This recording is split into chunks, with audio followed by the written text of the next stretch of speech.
Well, Pierre, it just occurred to me, we haven't prayed before any of the speakers, huh? So let's pray in the name of the Father, and of the Son, and the Holy Spirit. Amen. Jesus, we indeed love you. You are the love of our lives, and we praise you for giving us yourself, giving us the fullness of life in you.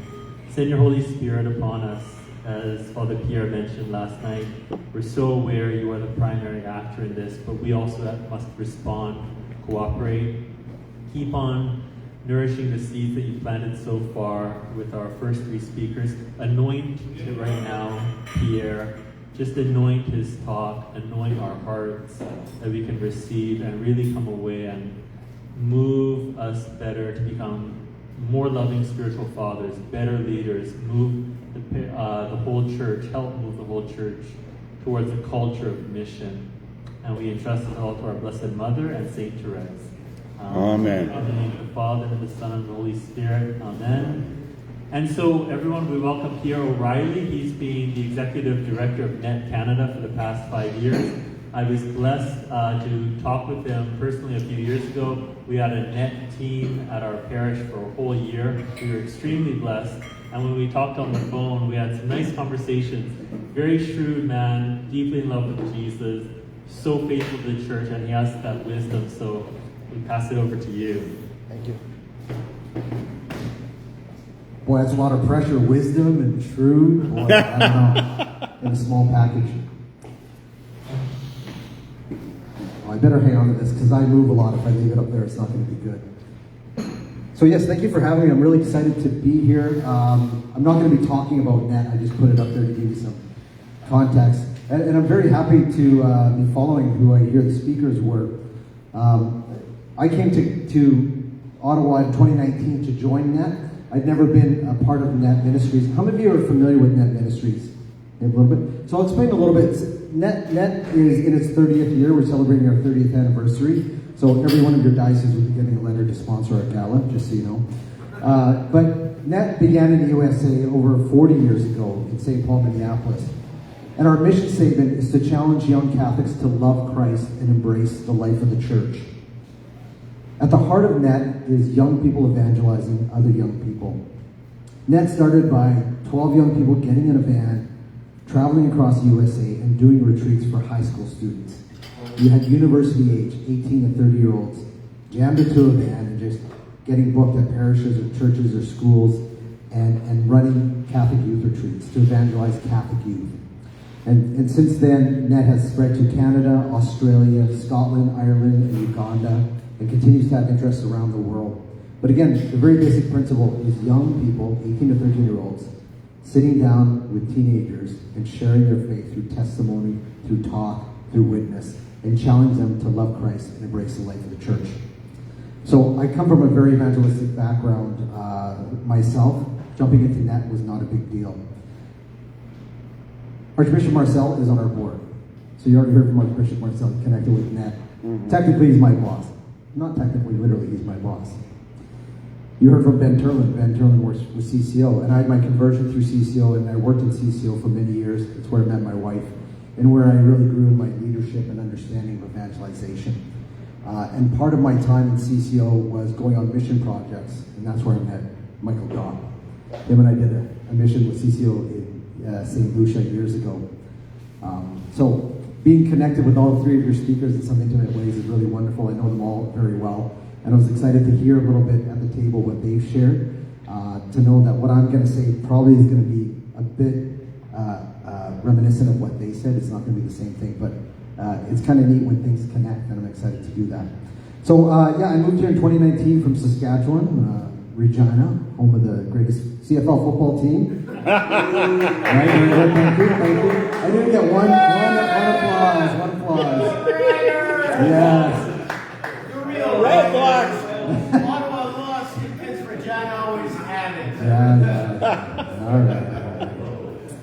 But do you know why Quebec City doesn't have a CFL team? Because then Ottawa would want one. So, my wife and I have been married for 27 years. We have 6 awesome kids, and all our adult kids are still very actively involved in evangelization. So it's always been a passion of ours, no matter what we do. My wife works at a parish here, director of pastoral services, which is another way of saying getting paid too much and doing everything. Sorry, not too much, getting paid too little and doing everything. But we're very blessed to be involved in our parish and in evangelistic efforts there. COVID was hard on that, of course. COVID was hard on parishes, ministries, and we're building back up again. But this year we have 18 young missionaries, 2 traveling teams going across the country. So I pretty much guarantee you, most of you, if not all, will see a net team coming through your diocese.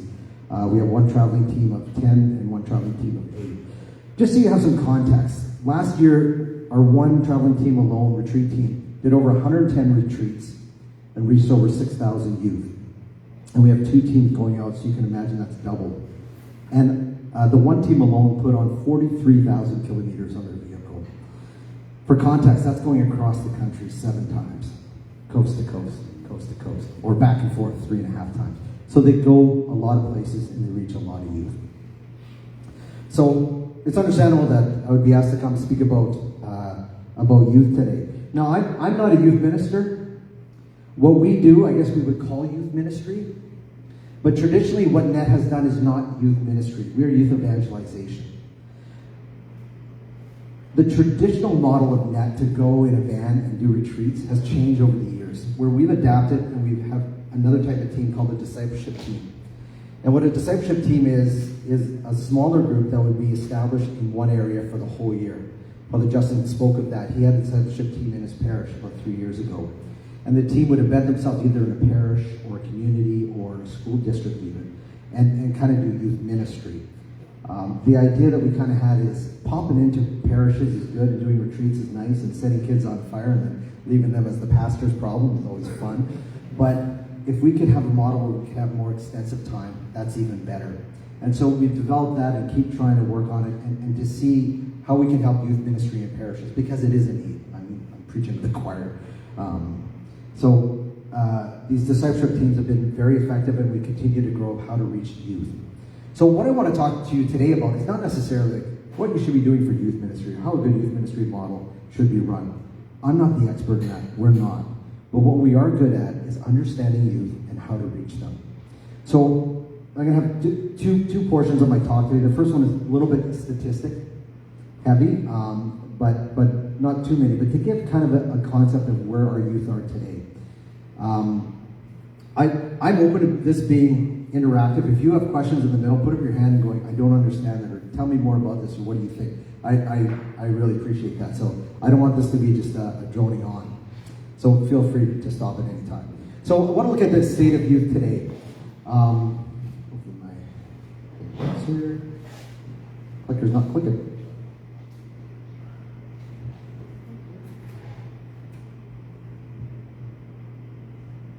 All right, I'll just come over here and do this. Oh, the whole thing froze up. Yep, we froze up there. There we go.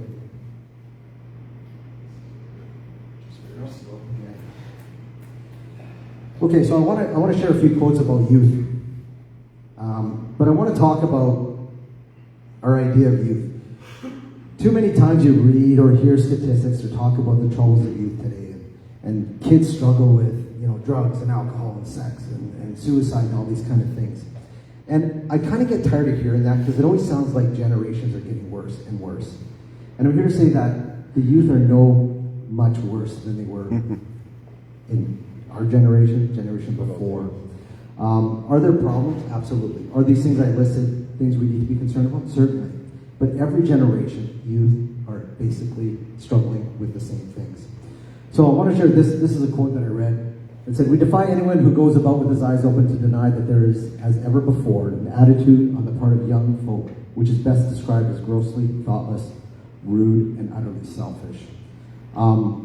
This is from the Daily Mail in 1925. That's 100 years ago.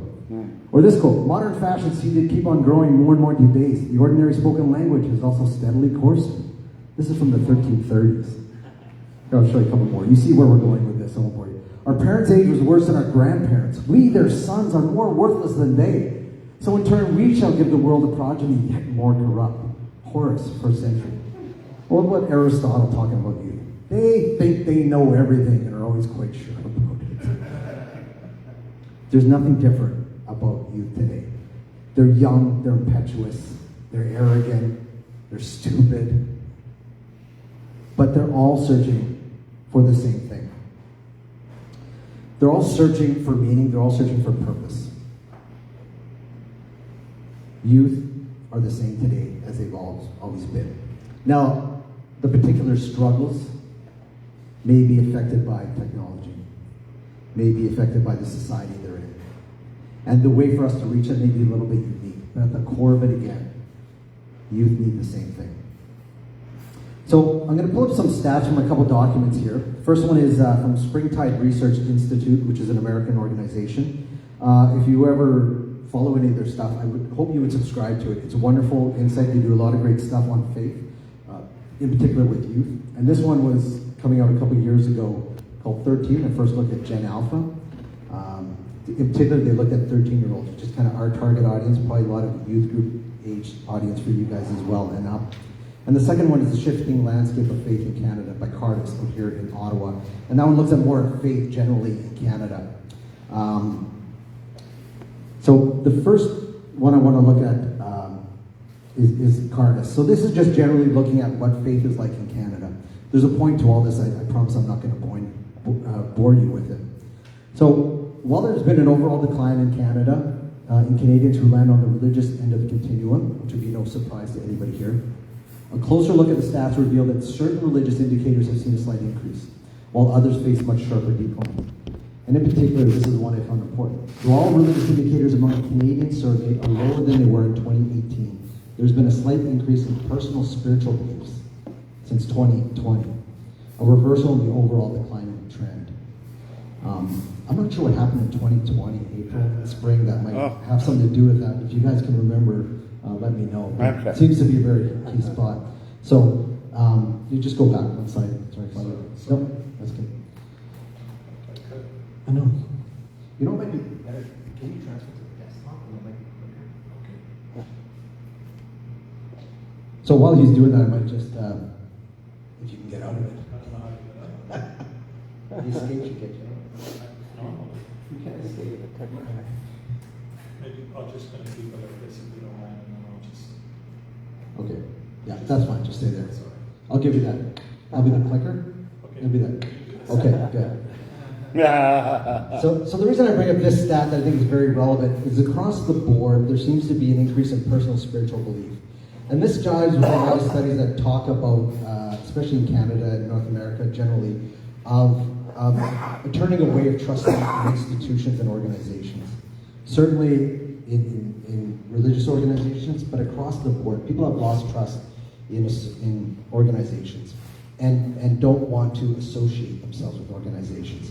So it's no surprise that this rise in personal spiritual beliefs is changing. And it might seem a little weird to be positive about that because very often it's relativistic, right? Like, I believe there's a God, but I shouldn't push that on anybody else, right? Or I believe there's many ways to God. And while they may be relativistic, at least they believe in something.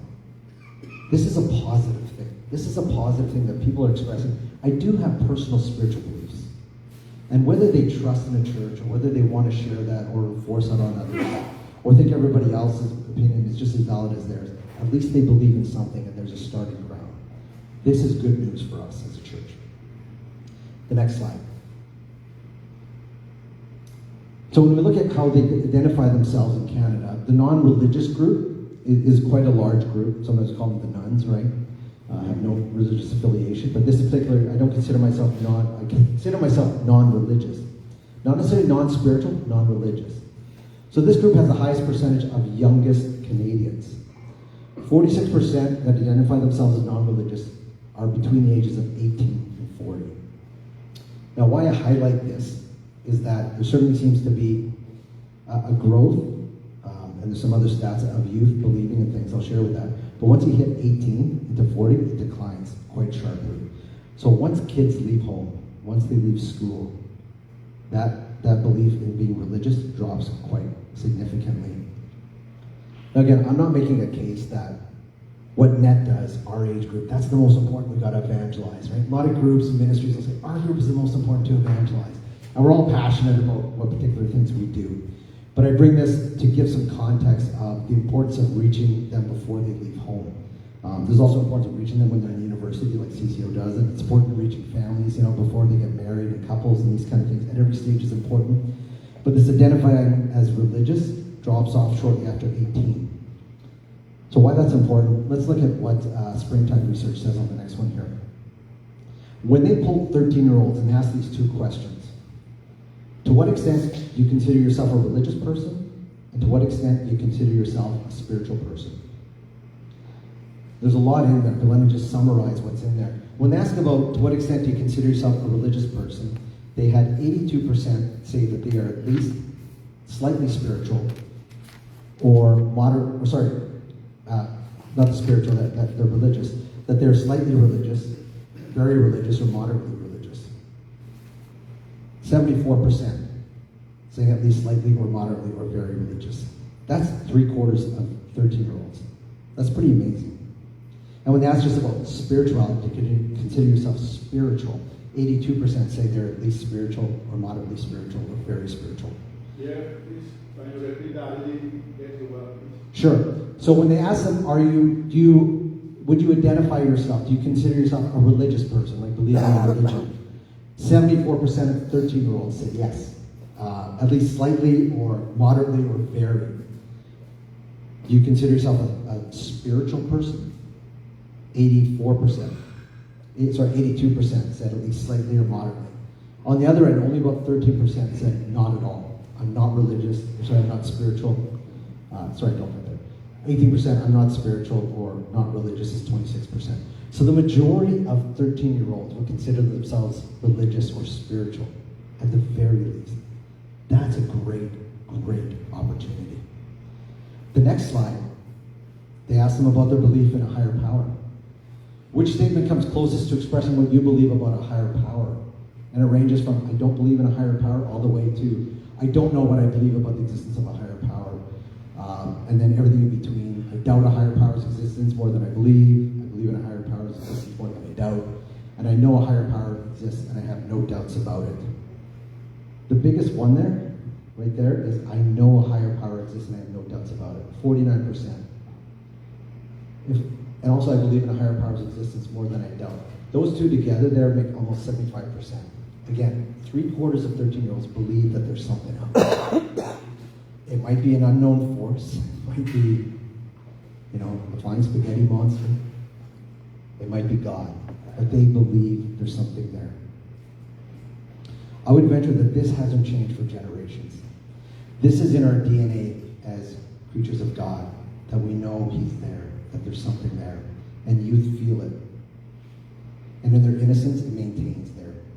And especially our Catholic youth that have received the sacraments, and that's being fostered.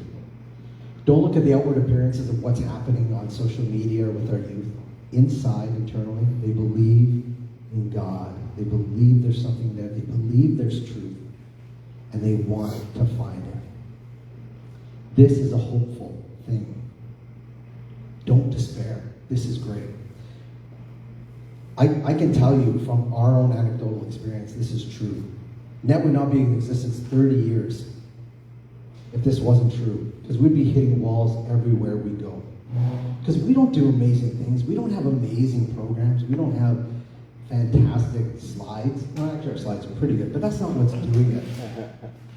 For 40 plus years, what NET's been doing since its inception in the US is talking about God with young people.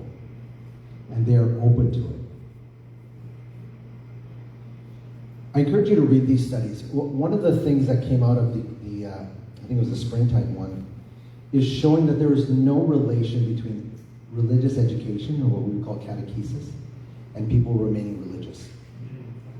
There's almost no correlation. Sorry, say that again. Yeah. There's no direct correlation between religious education and somebody remaining religious. Right. So if they were to poll people and say, why are you still in the church? They said, well, because of catechesis. And they polled people who left the church. Were you ever catechized? Yeah. 13 years Catholic school. They found no correlation between those who got religious education and those who continued on. It's not a factor in them continuing on in the church, being catechized. We catechize and we don't evangelize. Don't quote me on this. Catechesis is important. I'm going to the video. We need to catechize, but we can't only catechize. We can't expect catechesis to evangelize. The catechetical director, is that the right name for it? The new one that came out? Director of Catechesis?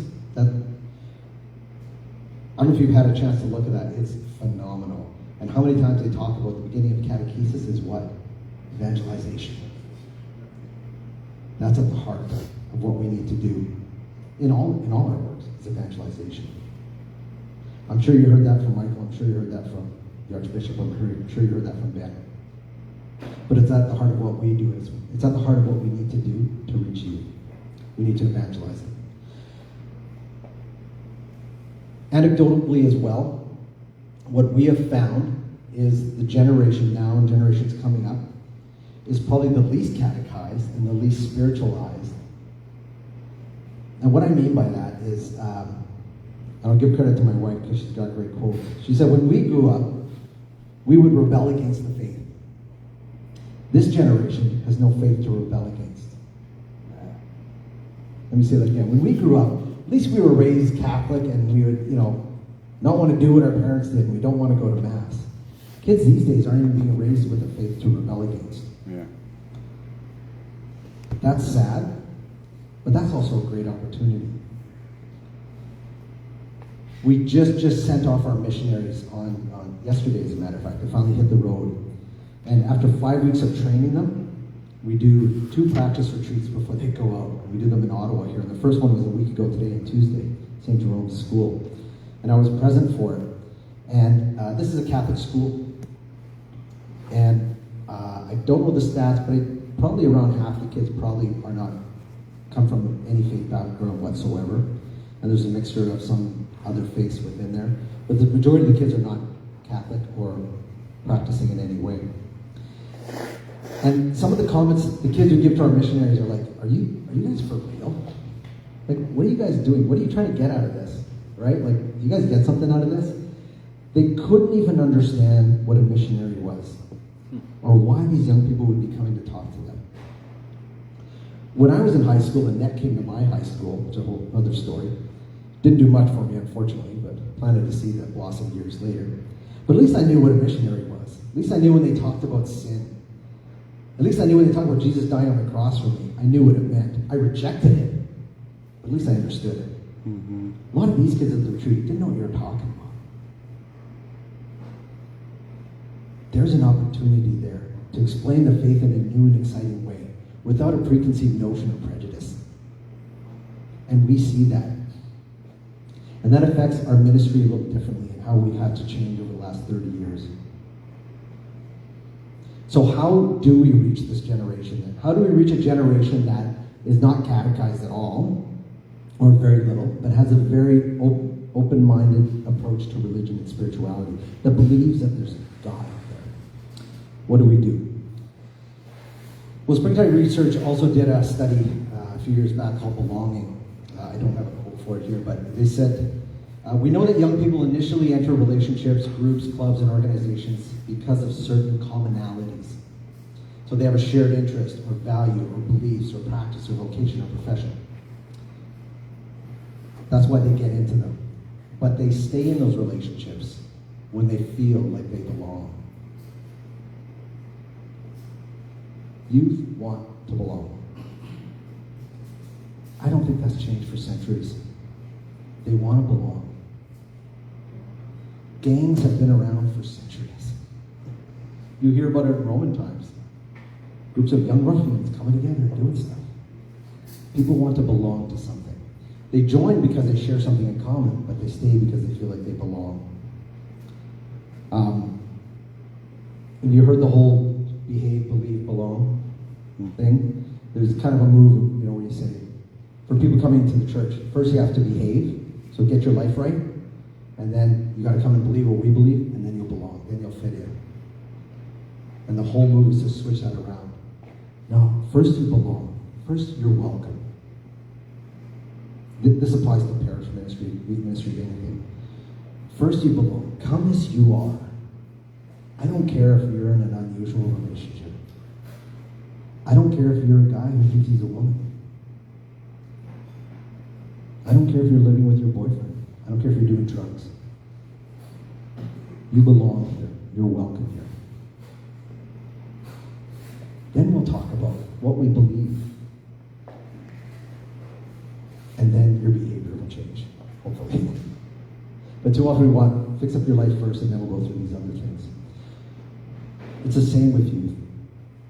One of the principles we work with in that, as a net missionary, is fostering authentic relationships. And we tell our missionaries, you may be at a school for 6 hours and you may never see these youth again. But every youth that you talk to, make sure that that relationship is authentic. That you're not just using them to get a notch in your belt, right? But that you care for that eternal soul sitting in front of you. Pope Benedict once said, every one of us is necessary. Every one of us exists as a thought of God. Do we think of every young person that we see as necessary? As actually being in existence because God is thinking of them right now and loving them? And that if he were to stop thinking about him for a second, they'd be gone. If we did think like that, we'd have these authentic relationships caring for them deeply and wanting them to belong.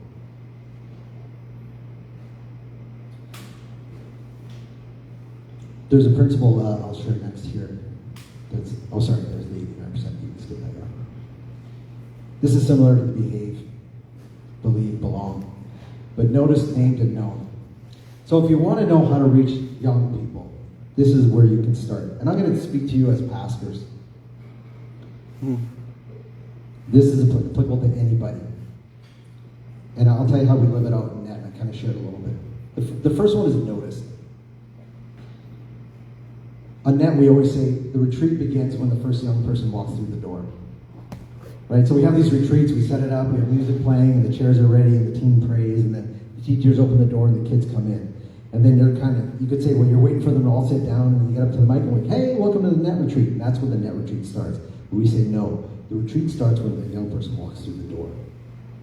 And what our missionaries are so good at, and if you've ever experienced one, I've always admired this. I was never on net, by the way. I'm not a netter, so I can say I've always admired them. And try to mimic it, is that every young person gets noticed.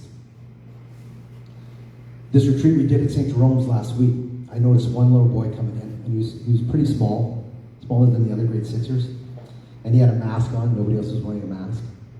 And you can see he was pretty timid. And everybody sat in their chairs, and you see a group of 4 girls there giggling, a group of 3 guys punching each other and making farty noises. And then this little kid sitting by himself with empty chairs between him, front and back. You could tell he was a loner, didn't have a lot of friends. And I couldn't believe how many of our missionaries just would go right up next to him and just grab a chair, right? Saying, hi, how are you? I'm Josh, what's your name? And so much so that I felt like telling them that, I was okay, leave him alone. Don't overwhelm him. But they noticed this kid, and they want him to know that you are noticed. Mm-hmm. And those, especially Josh, our one missionary, who's a very quiet guy as well, very reserved, very gentle. I just saw him sitting and smiling and talking to this kid and getting to know him and saying, you're noticed, you're not forgotten. Too many of our youth, it's easy to blend into the background of the parishes. It's too easy just to be part of, your families that come. How many of us go out of our way to meet these kids, to get to know their name, to tell them your name? Just noticing somebody shaking their hands, saying hi in the morning is fantastic. That's why we have greeters at parishes, right? It's been this big move. We'll be a welcoming parish, we're going to have greeters. I think that's fantastic. It's not the end, it's not the solution, but it's a start, because people get noticed. But young people today notice it even more. No pun intended. The simple act of being acknowledged can break down so many barriers. So once they're noticed, named. Shake hands. Father Rico came up. Hi, I'm Father Rico. I am Pierre. Now we know each other. this is great. We're best friends now. There's something in the name, isn't there? Something in the name. We have one greeter at our parish. She's phenomenal, and she remembers names. And I remember coming one Sunday, we have 6 kids, like I said, walking up, and she's like, Pierre, it's Ruth, and I know it's Maria. I'm going to get it. You're Isabel. It's Emma and Nicholas and Caleb. We're like, wow. The fact that she knew all our names and made a point of it, and she was fun with it, right? You're known by your name. Again, kids can blend into the background. They can be just a blip in our parish. And we greet at the doors, but so does Walmart. Walmart doesn't know your name. But we should know the names of our parishioners, and especially our youth. And it advances the relationship from just a casual one to a personal one. It does. It seems very simple, but it's huge. It's huge. Notice them and then get their name. And then finally, know.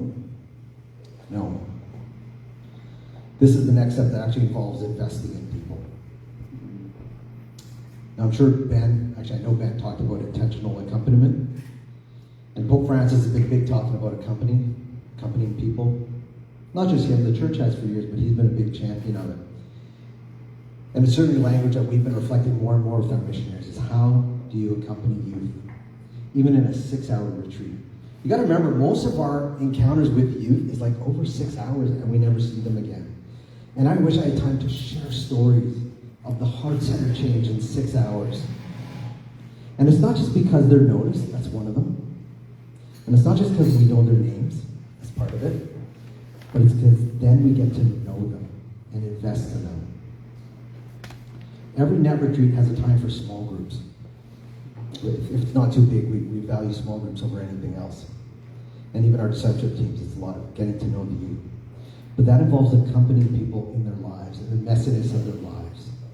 Getting to know who they are, what their families are like, what values they hold, what music they like, what shows they watch. When people are known, they feel like they belong.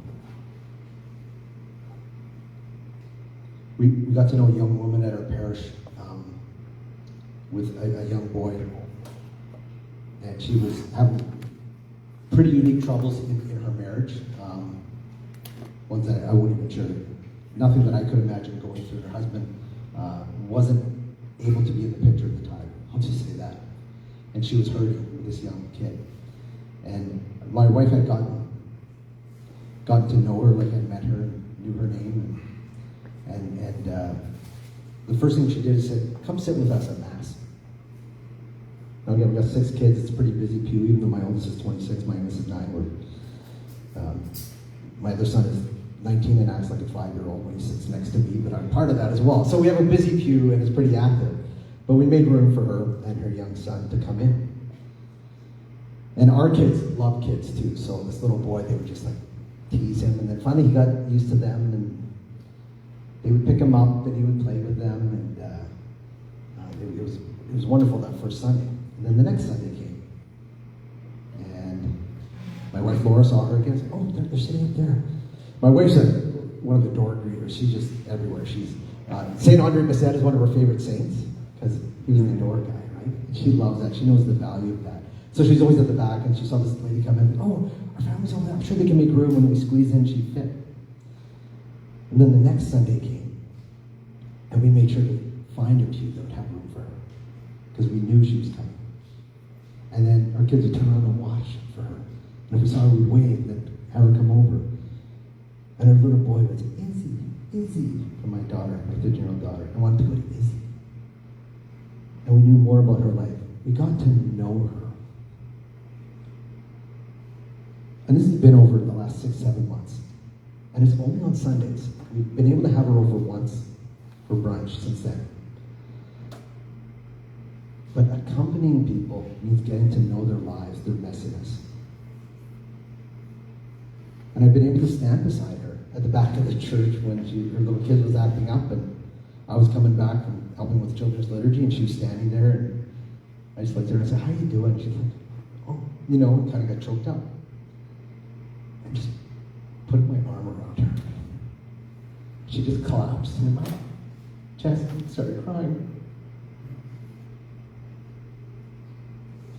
She's known and loved. I know she's going to keep coming back to church. Our youth are the same thing. By the way, I cry at the drop of a hat, so. Our youth just want to be known. And it takes effort on our part. As pastors, as parishes, as dioceses, that's a bigger vision. This comes down to individuals.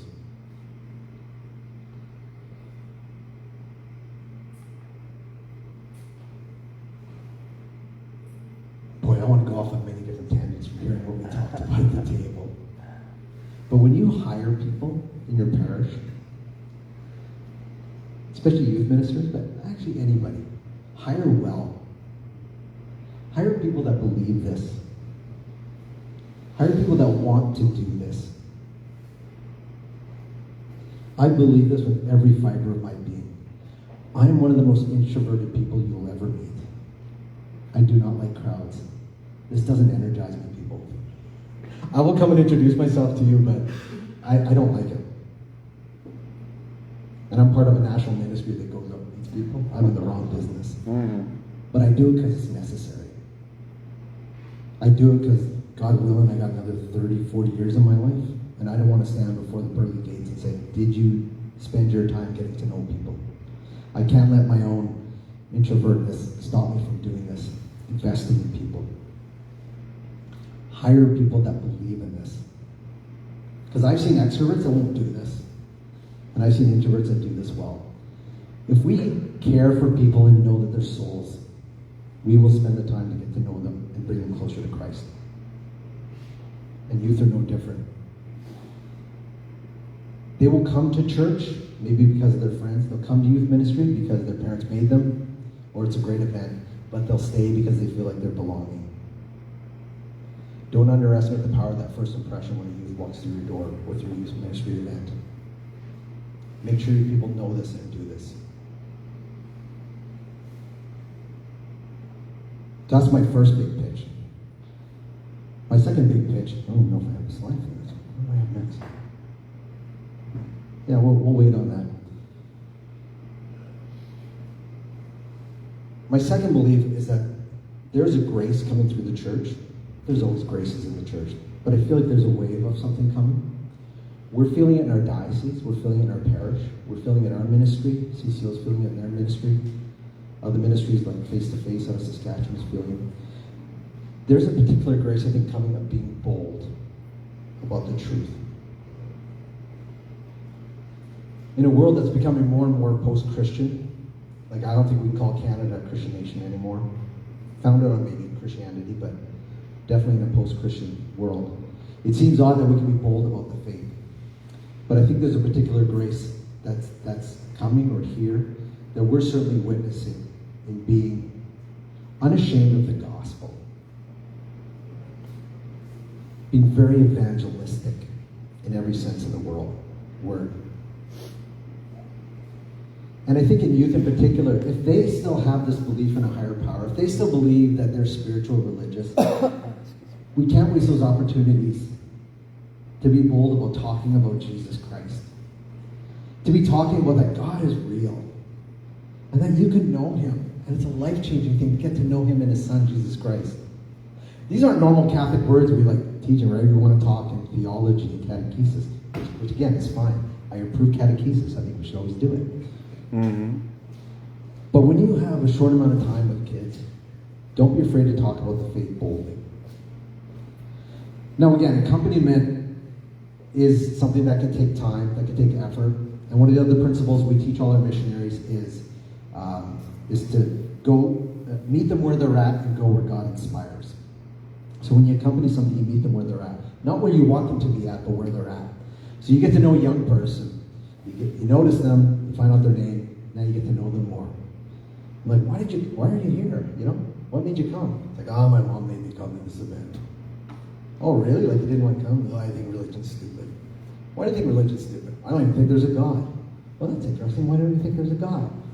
As you get to know somebody, maybe they're not at the level to go, well, can I tell you about Jesus Christ and why he came and died for your sins? No. But you can say, well, why do you think there's a God? You ever hear about the 5 proofs for God? Do you like science? Do you ever think about what came before the Big Bang? You know, those are the conversations you can have. You meet people where they're at, and you go where God inspires. But we need to be bold about these things and not think that you don't want to hear this. I'm still surprised when we have retreats and we're able to offer adoration, how many youth love it and say that was the highlight of their retreat. I still don't believe it. Every time you want to do it, I'm like, that's really going to freak kids out. They love it. But when you offer confession and you see the lineups, it doesn't make sense, people. It's countercultural. It's counterintuitive. You don't want to go to confession. They do. They do. Let's be bold in our proclamation of the church about Christ. Don't shy away from the gospel and the abundant life that they can have here and the eternal life they can have there. G.K. Chesterton has that famous quote. That's the next one there. The Christian ideal has not been tried and found wanting. It has been found difficult and left untried. It's not that youth have tried being a Christian and they failed or they didn't like it. Most of them think it's impossible or don't understand what it is and don't even try it. Let's be bold in proposing what the church has to offer young people. That it has meaning, that it has answers.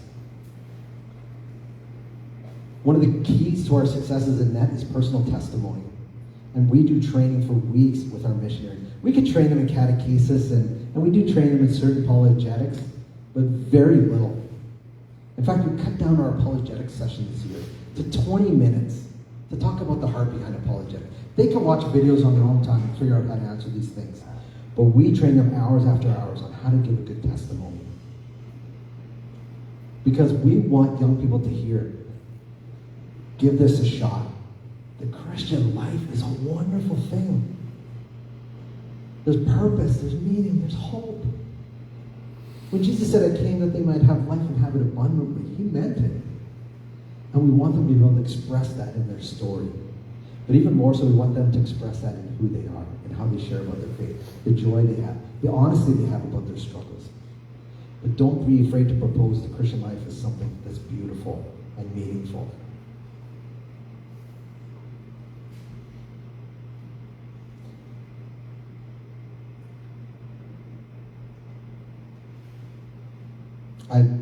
I'm going to say one last thing, and then I'll leave it open to questions to get some of your feedback on this.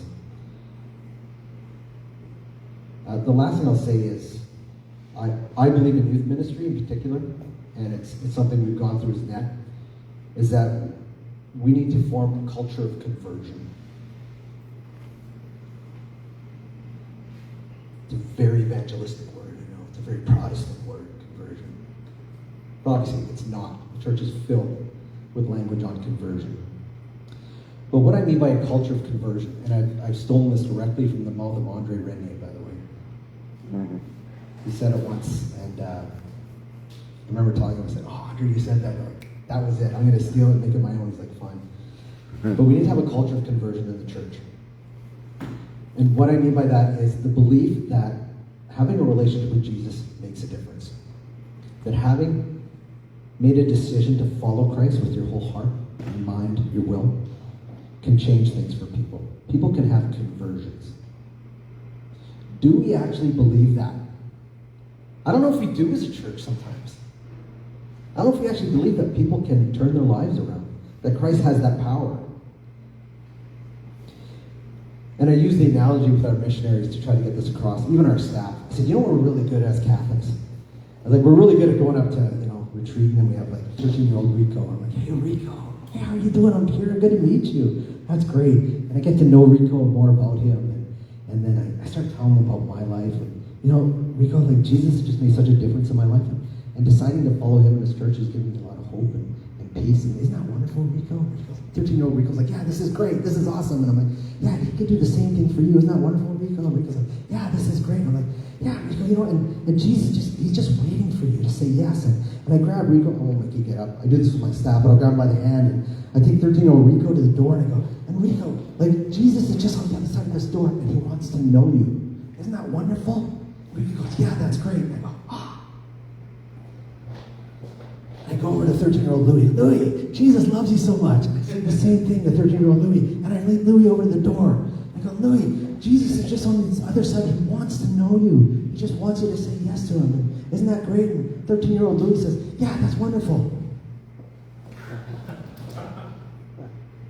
We're really good at bringing people to the door and leaving them there and hoping and praying that somehow they have the courage to open that door to Christ, to open their lives, to take that risk, take that step of faith. And they could, and people do. But I think God is asking us to take that risk and to take 13-year-old Louis, 13-year-old Rico, and say, and Jesus on the other side of that door. Do you want to open that door? And they say, yeah, but I don't know how. Let's do it together. And showing them how to open their lives to Christ, whether it's through prayer, maybe going to confession for the first time in years, just confessing a prayer of the heart. Jesus, I want to follow you. I want to know you more. And we do that, and it's a risk. Because do we believe that Jesus is actually on the other side of the door? We better.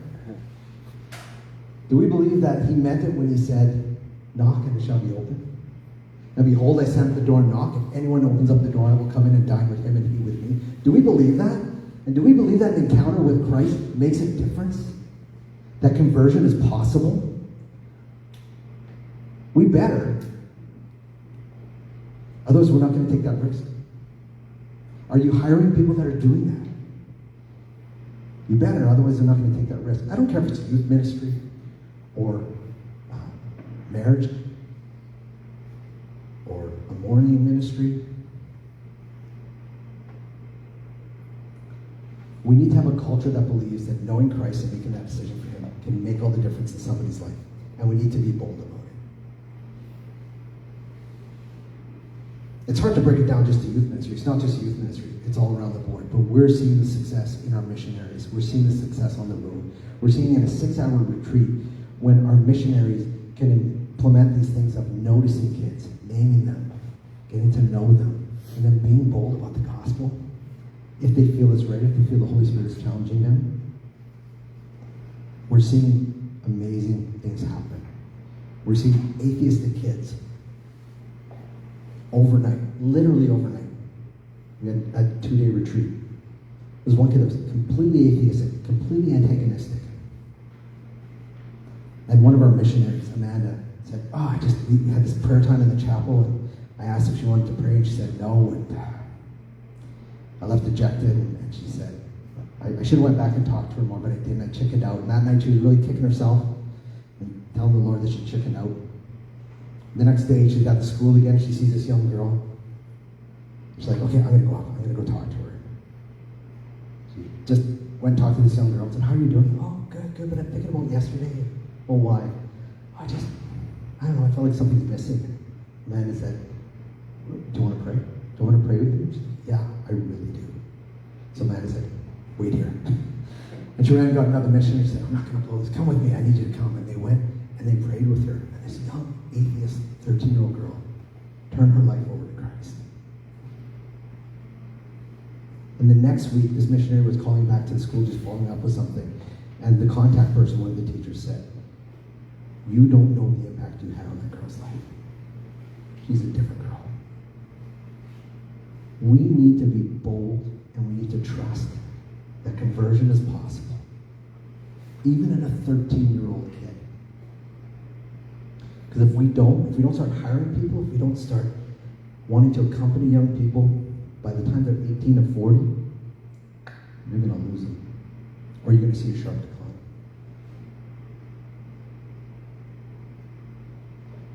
I feel like I'm ending heavy. I'm not ending heavy. There is such an openness to youth. Pope John Paul talked about the new springtime of evangelization. We're in it. It's not coming. I think we're in it. I'm just seeing it. We work a lot with CCO, of course. We hear it with them too. these other ministries that are evangelistic are seeing fruit in being bold. There's an opportunity to evangelize. And I know we can't all do it ourselves. We need to do it individually. We have individual responsibilities. But as pastors, as presbyteral councils, are you forming your councils, your parishes, your dioceses with this mindset of how to hire people with this kind of thinking? The whole 1, 2, 3, 4 model that CCO does, that I know Ben talked to you about, we've implemented that as well throughout our ministry. That's just a leading 2 levels down model, but we're using it in evangelization. We're using it as accompanying our own staff all the way down to the youth that we evangelize. We got to start thinking differently. We got to start thinking boldly, and we can't be ashamed of the gospel. I'm going to stop there and open it up to any comments or questions. Yeah, dear, thank you for the chat talk about today. When I think about atheism, especially among young people, you know what I like to think? They don't believe, the God they don't believe in is, how do I say it? We're not lining up. Yeah. Because they don't know our God. Yeah. They have a fictitious God in their minds that they build up, a straw man, and they say, I don't believe in him. And I don't believe in him either. Yeah, exactly. You know, and I take great comfort in that. And once we introduce people to our actual God, Yeah. I think there's a lot of openness. Did everybody hear what that was? Yeah. 100%. Father, what's your name, sir? Andrew, go And, on. nice to meet you, Andrew. I'm here. Great to know you. Great. I'm just doing the noticing named known thing. That's all. Yeah. And I've seen other apologists on YouTube and that do that when they say, "What do you think about God?" Well, I don't think God is, a God that would punish people. Da da da. This guy would say, "Great, we don't believe in the same thing." Like, that's not the God that I worship. But then the next step is, do you want to hear about the God that I know? Let me tell you about the God that I'm talking about, right? But you got to get to know people before you can even hear that. Otherwise, you're arguing against something. You guys are talking cross paths. Yeah, agreed. They're very ignorant in many ways, which is great. And you go, you're right. That's a sucky God. I would not worship that God either. Let me tell you about a better one that I know. Any other comments, questions? Does this stir anything? Does this challenge? I was just going to say here, what you're saying reminds me of like a couple years ago. I was in St. Mary's, and I would go every week for 3 hours every Monday to the local elementary school because we only had one Catholic school. And I said to the teachers, I'm just going to come. I'm going to be present. In some cases, I'll sit in a science class. I'll sit in an English class. Sometimes I might sit in a religious class. I'm not here to like undermine you, to evaluate you, or anything. I'm just here for presence. And I did it during just slightly after COVID, so 2021, 2022. And I was only there for like 3 months before I got moved. But the fruit, and what I keep seeing is like, what you're saying is so true. It's like, the kids they want to know you, they want you to know them. And it's not hard, it's the easiest damn thing in the world to do. Yeah. But the sad part is too many priests, I'll be honest, are just too lazy and they want to sit in the rectory and watch soccer, football, God knows what, tennis, days of our lives. Yeah. but I'm like, if you invested just a little bit of time, even just 1 hour a week in maybe one of your schools, and then 1 hour in the local high school. I wish I had those. Where I am, I have no Catholic schools, and it drives me crazy because public schools won't let me in.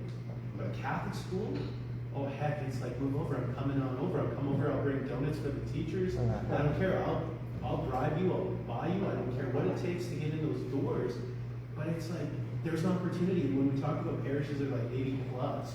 Well, just get to know the kids, and you'll get to know their parents because you're going to go home and tell mom and dad, yeah, I was talking with Father today. And then when they have the school masses, their parents see you. And then you never know the fruit that's going to come from that. Like I remember years ago, before I was even a priest, a girl wanted to be baptized. And no priest would have ever heard this because no priest ever went there. And I'm just like, the fruit is all there. You're planting seeds. You never know years down the road. And this is something I feel falls on deaf ears in every, at least in my diocese.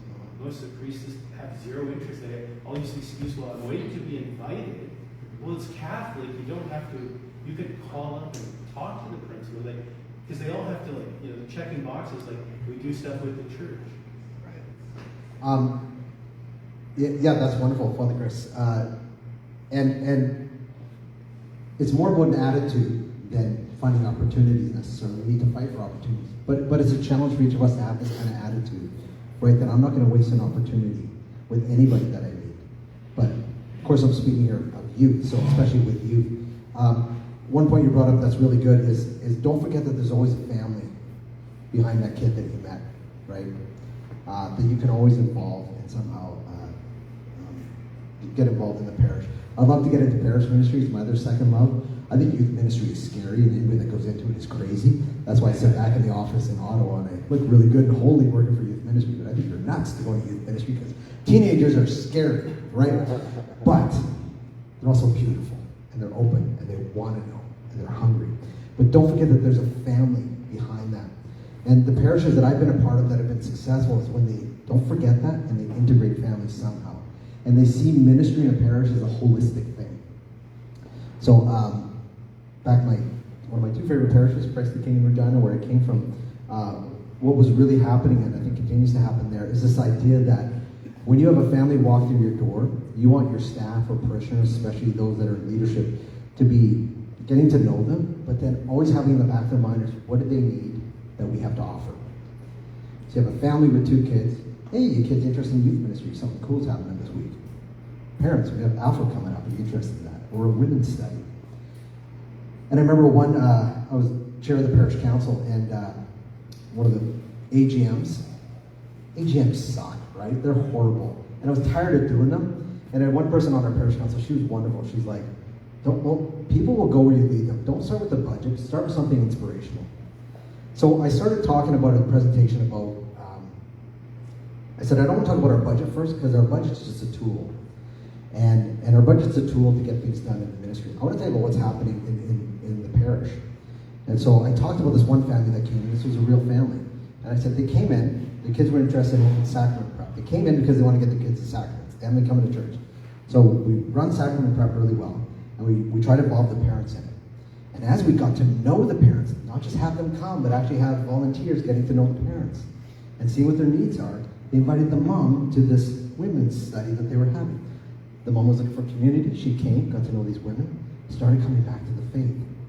We also ran Alpha. The dad was interested in Alpha, got him into Alpha. And then the wife joined Alpha as well. So now they're youth ministry, women's study, Alpha. And then from there, they decided that actually this guy had a conversion to Alpha, so he started leading Alpha for us. And his wife continued in the women's study, but she also joined the CWL, which is really active at our parish.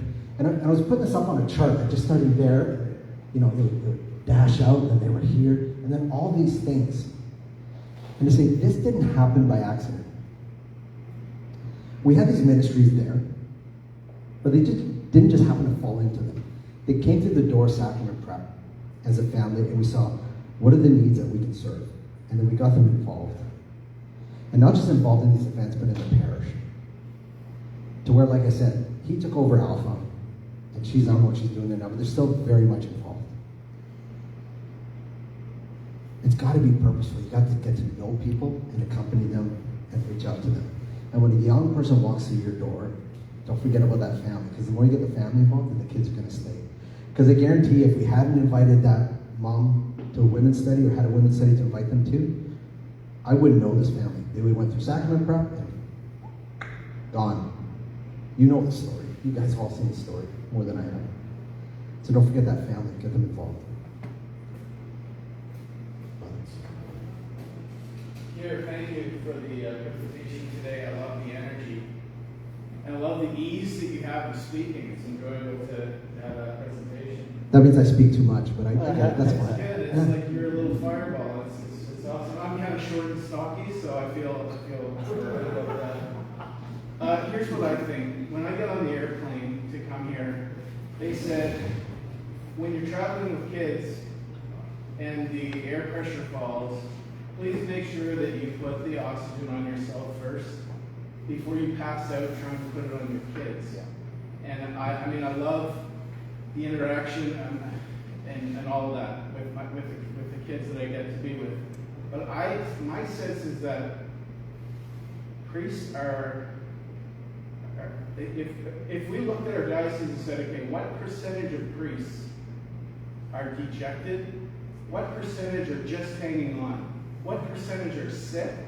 What percentage are annoyed with the authority so much that they won't show up? What percentage are left then to ride into this new, and really pull this thing together. So I'm not sure how that lands in a youth, and I apologize for that in the midst of a youth presentation, but I just feel like there's something for us, that it seems like there's a hemorrhage that's happening. Yeah. And for us to be alive and transformative and giving this great gospel to people is, it seems like that some attention needs to be toward the patient, get them up and going, and then get moving from there. No question there. I'm sorry. I wish I had a better statement. When you say patient, are you meaning I think pastors? I think so. Yeah. Yeah. I can't disagree with you, Father. I'm sorry, I don't know your name, Father. Aaron. Father Aaron? Yeah. Sorry, I can't speak to that necessarily. I'd love to talk. I want to address that, but I see you want to say something too. Sorry, Pierre, just on his question. Yeah. From your national standpoint, have you seen that among priests? Oh gosh, everywhere. Okay. Oh yeah. All I can say is yeah. Okay. And really, sorry, I was just going to point you. I think yours was in relevance to that, but No. okay. Well, let me just speak to this. That's why I don't come here saying, "Hey, use this program." I didn't say go run Youth Alpha in your parish. I don't know what your parish is like. I know you had Michael Dockner, and I think he said he's one of the richest parishes in their diocese. Don't we wish we all had that money to hire youth ministers and all these kind of great programs? We're all in different places. Some of you have great leaders. Some of you are like, you're it, man, right? You're it. Who's going to run the youth ministry? I guess it's me. I don't know the answers to all your particular situations. All I know is what you can do. And when you're there on Sunday, if you're at a parish, and a young person walks in your door, you better shake his hand, or the problem is you. So that's what it is. We need to start changing it ourselves, to start mirroring it for our parishioners, for the laity. And that's going to make a difference. We got to get this attitude in, and then hire people and bring leadership on. That's a whole other talk of how do you develop parishes and parish ministry and leadership. Yeah, just the time check for 2 Yeah. minutes over. I don't know if you want to keep that in mind. I could talk all day, but you guys have a schedule. Father. You mentioned about the training, and I, 35 years ago, was on Net USA. Were you? Hey! And Monsignor John Williams was my spiritual director that year, because I was a servant call. And when I got ordained, I said to him that my training and formation on that ministry is why I got ordained. And I told him that 35 years later. Sorry, what's your name, Father? Jared Langman from Winnipeg Archdiocese. So what years Net USA? 1989, 90.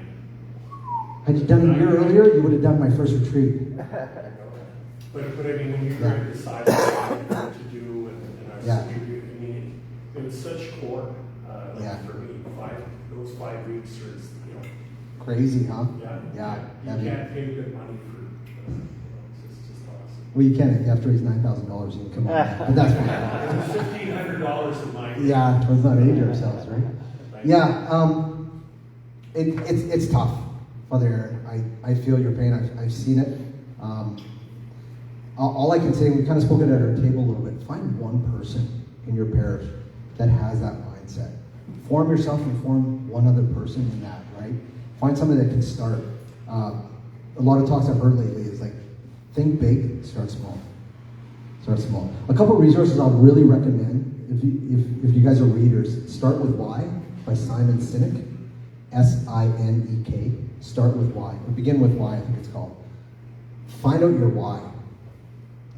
Pretty easy here. It better be easy. Our why is to bring people to know Christ and to achieve eternal salvation. Sinek, S-I-N-E-K.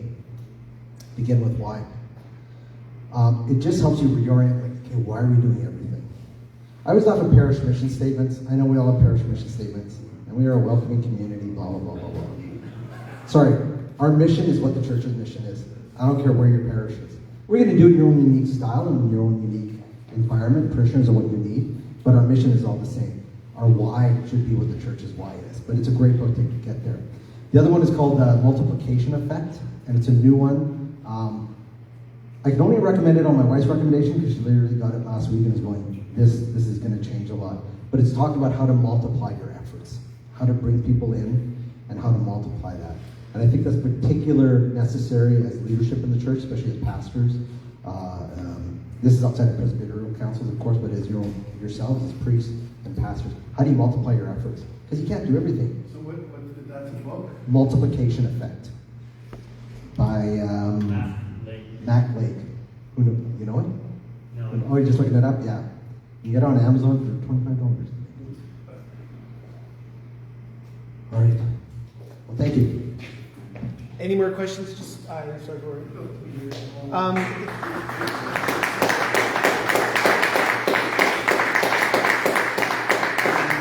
A credit to what you have shared with us today. The first credit goes towards the content that you've given us, although very simple. The whole challenge of getting to know the youth is also something that we share with get to know your seniors, get to know. It's a very simple message 100%. that we can use across all the platforms that we have.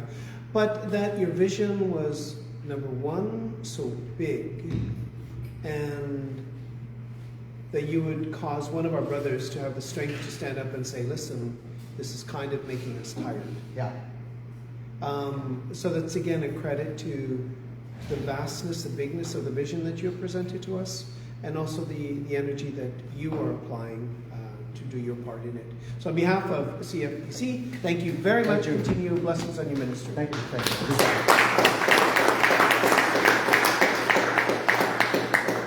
On our agenda, we are moving to the next two activities. First, going backwards at 4 o'clock this evening, we're going to have Archbishop Cardinal Collins give us a talk at 4 o'clock. So from now